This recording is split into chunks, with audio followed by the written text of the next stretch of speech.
everybody, it's Emily at Arg Schooling, and today I'm bringing you a book haul.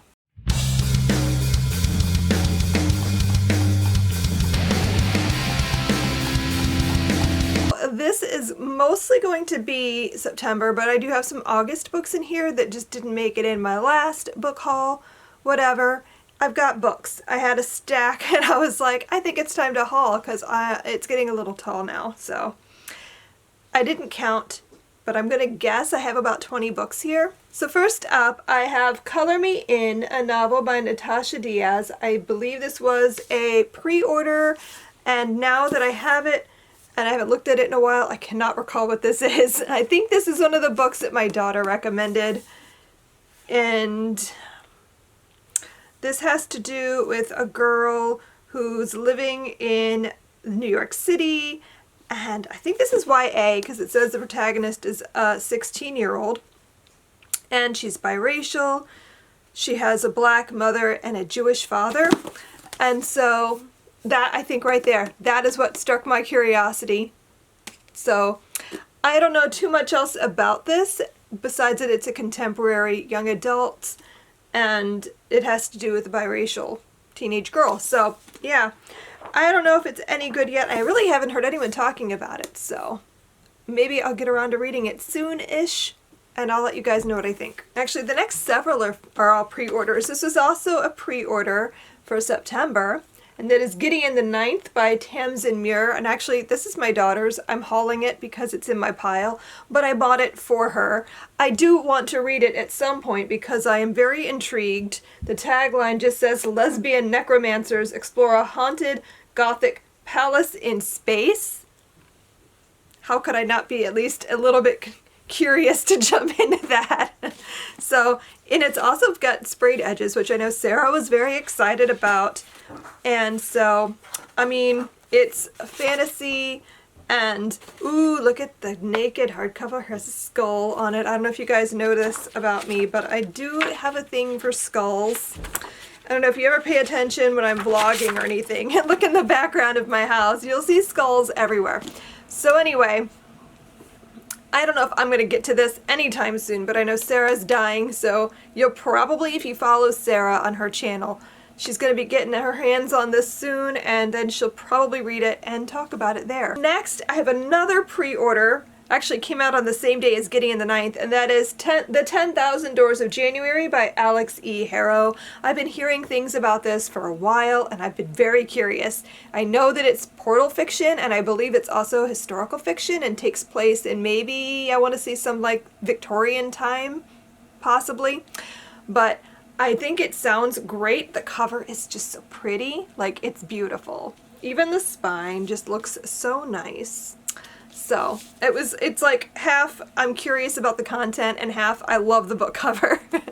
So I don't know. I do want to pick this up soon-ish, but I keep saying that and then it doesn't happen. So, you know, would I get around to it? But I don't know a ton more than portal fiction. Main character is January. I think she's a person of color too, but I'm not sure. Also pre-ordered The Testaments by Margaret Atwood. This is the long-awaited sequel to The Handmaid's Tale. I say long-awaited, but is it? I don't know. I never thought there needed to be a sequel, but now that there is, I'm definitely curious. I read The Handmaid's Tale, I want to say maybe 3 years ago, and I loved it.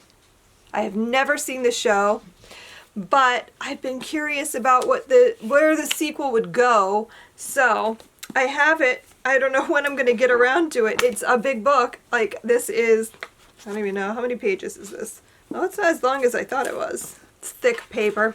Makes it seem longer. A little over 400 pages, so it's not that long, actually. It just seems like it. But, yeah, I don't know. Oh, what does it look like? Naked. Hold on. Not that exciting. Next up, I picked up a copy of Ruth Ware's The Turn of the Key. And I had been hearing a lot of people rave about this. I've never read Ruth Ware before. I've just been like really in the mood for a good thriller.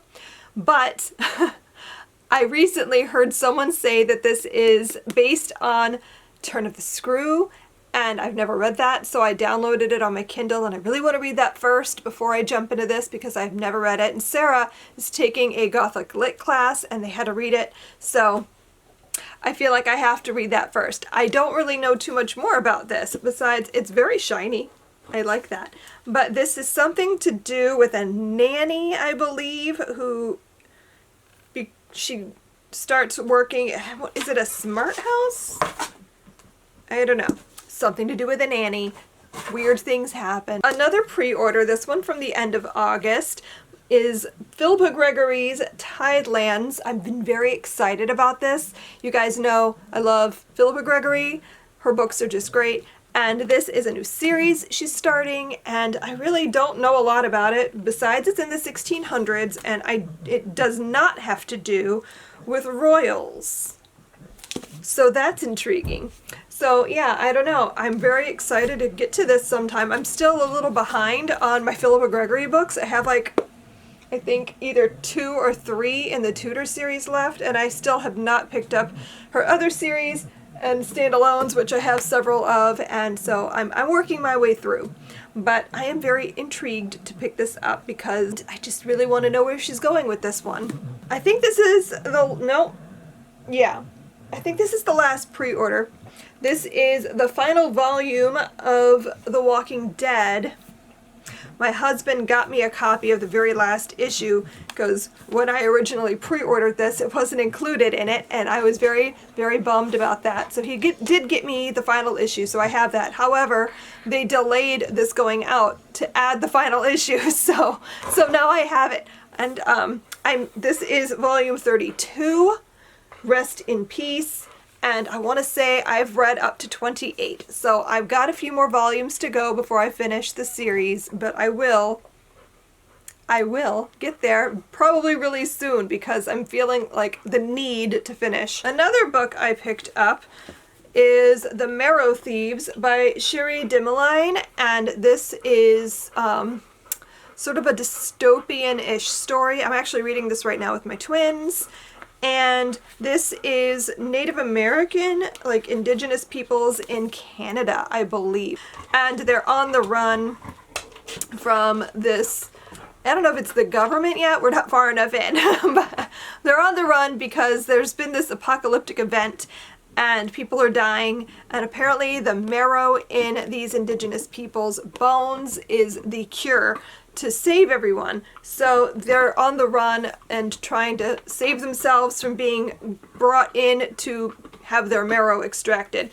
And so, I don't know, I'm intrigued. We're only a little ways in, and I think it has a lot of similarities to the Unwind series, just not in tone necessarily, but in the, like, what's happening in this world and its ramifications, and the whole like idea of if you knew this was the thing that would save you, would you be willing to do that?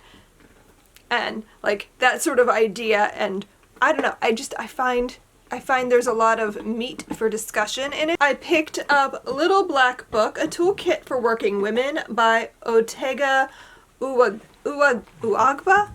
I don't know how to say that. This actually I picked up because I saw Kayla at Books and Lala talking about it as a book she found interesting and got a lot out of, and so I was curious. I'm always looking for ways to improve, and especially my productivity, because I know people think that I'm like incredibly on top of things, but I am not. So I'm interested to see. I bought it like 2 weeks ago and I have not picked it up once, if that tells you anything about my level of productivity. So yeah, this is something that I would hope to pick up soon though, because like I said, I could use some assistance on that. One of you, I'm sorry, I can't remember who at the moment, recommended this book to me, The Cellist of Sarajevo by Stephen Galloway, and it sounded really beautiful, so I picked up a copy. I believe this has to do with the Bosnian War in the 1990s, and it's a subject that I feel like I don't know anything about, even though I remember learning about it when I was in maybe high school. I read the book, I think it's Zlata's Diary. I want to say I own a copy right here. When I was in high school, I remember reading Zlata's Diary, A Child's Life in Sarajevo. and I found it fascinating, and how she wanted to be like Anne Frank and make sure her story gets told. And so, but that's all I ever read on it. I never really learned more, and so I'm very intrigued to pick this up. In a city ravaged by war, a defiant young musician decides to play his cello at the site of a mortar attack for 22 days, in memory of his fallen friends and neighbors. Drawn into the orbit of his music are three strangers, each living like fugitives in their homeland: a bakery worker, a young father, and finally a woman, a sniper, who holds the fate of the cellist in her hands, even as her own fate becomes just as changeable with each passing day. And you follow the lives of these people as they intertwine. I don't know, it sounds really good. Another recommendation someone gave me recently was Countdown by Deborah Wiles, and this takes place during the 1960s and is middle grade, I believe, historical fiction during the 1960s, and it sounds great. I'm loving, I flipped through it the other day and was like, ooh. I love that there are so many pictures inside, and some of them are like photographs, some of them are like book covers, and it's just very, very cool. I don't know a lot about what this is about. Ooh, look at this picture. Like a Halloween in the 1960s.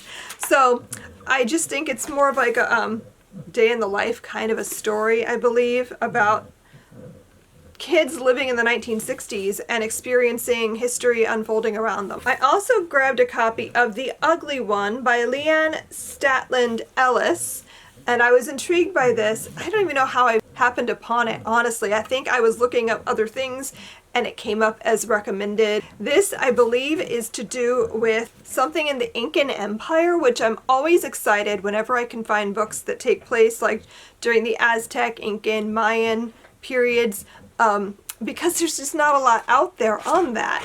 And so I was very intrigued when I heard this is a story based about Incans in the, I believe in the, hold on, let me see, at the height of the Incan Empire. And it's about a girl who gets banished due to a scar on her face or something like that. I was just really interested in picking this up. It's middle grade, so I think it'll be a quick read. But yeah, I was just super excited to find anything on the Incan Empire. This book, I have no idea. I don't know what I'm going to think of it. I don't know. I felt like I needed it, if that makes sense. I buy a lot of books because booktubers that I watch and respect talk about them, and I get curious, and then I want to read it too, even if it's something that I would never have picked up otherwise. And honestly, I've found so many great books that way. I just want to say, if you hear someone talking about a book and they feel passionate about it, it's worth giving it a shot. Maybe you won't like it at all, but you might find a new favorite. That's happened to me quite a bit over the years. So thank you, BookTube. But this one, I believe, was a book Olive talked about it as being one of her favorite series, and then she said that there was a new book coming out. So I was like, I've never read anything like this really before, so let me give it a go. And that is Murder at the Brightwell by Ashley Weaver. And this is the first in the Amory Ames mystery series. I don't do a lot of what is considered to be cozy mysteries. And I've never really read them. I've read thrillers and I read horror, but I haven't really delved too much into just straight mysteries. And I don't know why that is. Maybe I just don't know where to start. And so when she mentioned this, I was intrigued because, one, she said it was her favorite series, but also because it's an ongoing series and it's still being written. Like, the newest book just came out, maybe like last month possibly, or this month, I'm not sure. But anyway, I was super curious about it, so I went ahead and bought a copy. I have absolutely no idea what it's about, beyond that it's a mystery. If you've ever read this and you know anything about it, and if you think I should pick it up sooner than later, let me know. I bought both of these at a local independent bookstore because whenever we go there, it's right by my daughter's campus, and whenever we're there, I feel like I should support them somehow. So I try to always buy something when we're there. And I didn't have anything in mind. I was just sort of browsing, and both of these books spoke to me. So The first one I grabbed was The Tattooist of Auschwitz by Heather Morris. This book has been following me. It's been stalking me everywhere, and I just felt like I should finally just pick it up. I have not started it yet, but I really want to.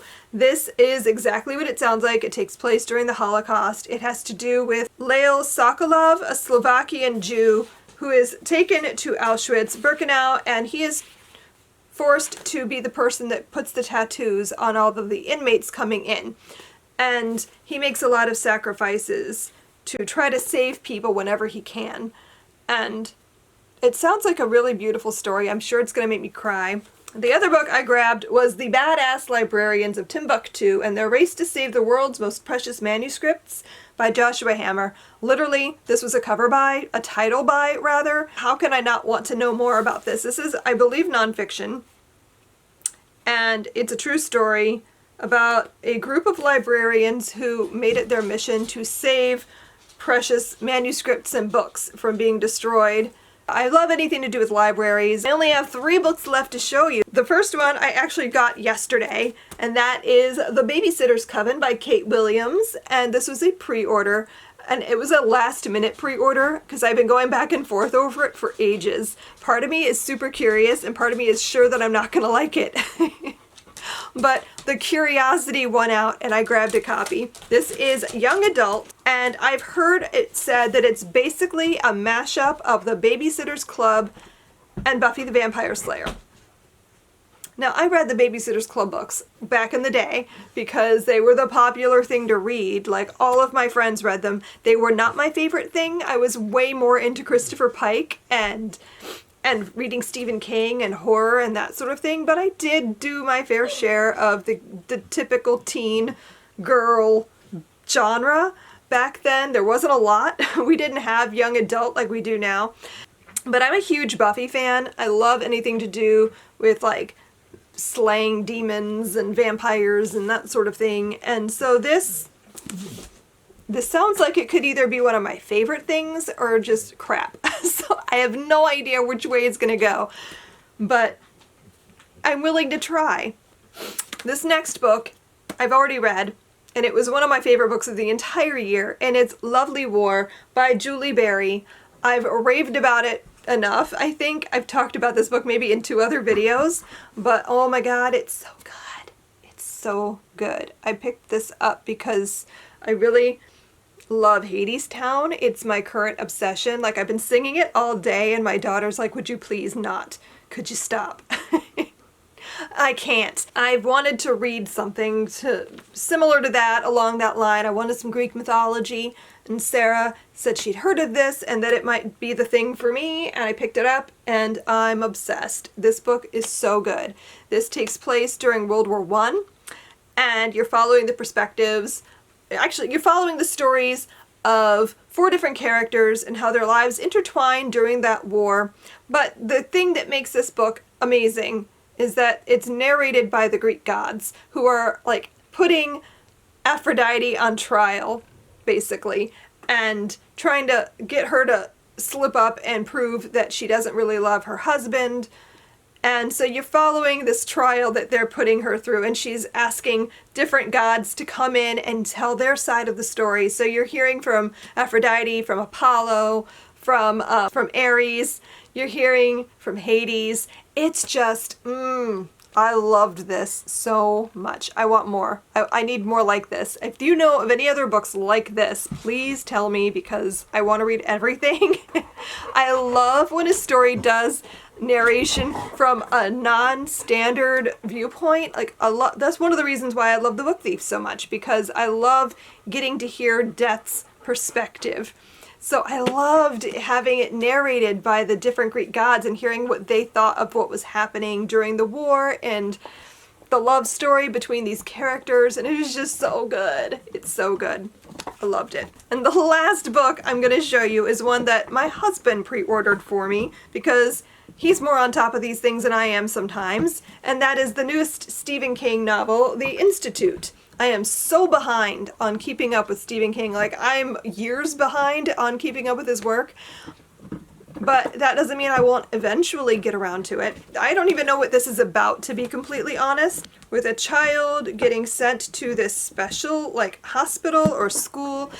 It's giving me Firestarter vibes, to be honest. Something along that line, I think. And that's really, I could not tell you any more information than that because I have no idea. But I have it, and maybe eventually I will read it. I really want to do like a Stephen King binge sometime. I just don't know when that will happen. So these are the books that I got in the last few weeks. This is like a half August, half September book haul. So that is how many books? 1, 2, 3, 4, 5, 6, 7, 8, 9, 10, 11, 12, 13, 14, 15, 16, 17, 18. I was close. I said 20. It's 18 books. So that is my haul. Did you guys get any new books lately? I'd love to hear about it. You can let me know down below in the comments and we can chat. Thanks so much for watching, and I'll see you guys next time. Happy reading. Bye.